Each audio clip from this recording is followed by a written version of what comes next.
Saudara-saudari yang terkasih, hari ini hari Senin tanggal 24 Maret tahun 2014. Apa yang bisa kita renungkan dari bacaan-bacaan hari ini? Saudara sekalian, ternyata Allah yang kita imani itu tidak hanya berkarya bagi agama atau golongan kita saja. Allah yang kita imani adalah Allah yang universal, Allah yang berkarya bagi semua bangsa. Bacaan pertama, Naaman, panglima dari Aram yang mengalami sakit kusta, kemudian disembuhkan oleh Allah melalui nasihat dari Nabi Elisa. Demikian juga kita lihat di sini, Yesus yang berkarya bagi orang Yahudi sendiri justru ditolak di sana-sini.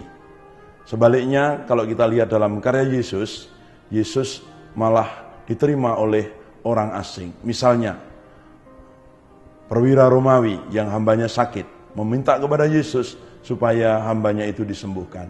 Kita ingat juga akan perempuan Sirofenisia, yang mereka adalah orang-orang asing.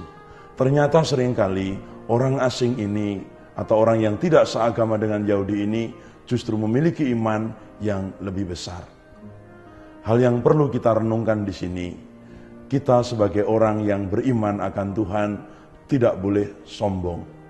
Seringkali justru kita lihat di dalam diri orang Yahudi, orang-orang Farisi, mereka melihat begitu banyak karya Yesus, tetapi mereka tidak memiliki iman akan Yesus. Mereka malah meragukan karya Allah.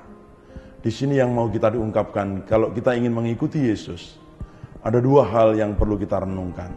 Pertama, bahwa sebagai murid Yesus, kita harus berkarya bagi semua orang, tidak hanya untuk golongan kita saja. Yang kedua, kita tidak boleh sombong dengan iman kita, tetapi kita harus senantiasa menaruh keterbukaan akan Allah. Kehendak Allah, iman akan Allah yang benar, senantiasa membuat kita bukan sombong, tetapi rendah hati. Kerendahan hati itulah yang akan membantu kita di dalam hidup ini. Semoga saudara sekalian, kita sekalian sebagai murid-murid Yesus tidak eksklusif, tidak hanya berpikir berkutak-kutik hanya untuk kepentingan dan golongan kita sendiri, tetapi kita menjadi manusia yang terbuka akan sesama kita.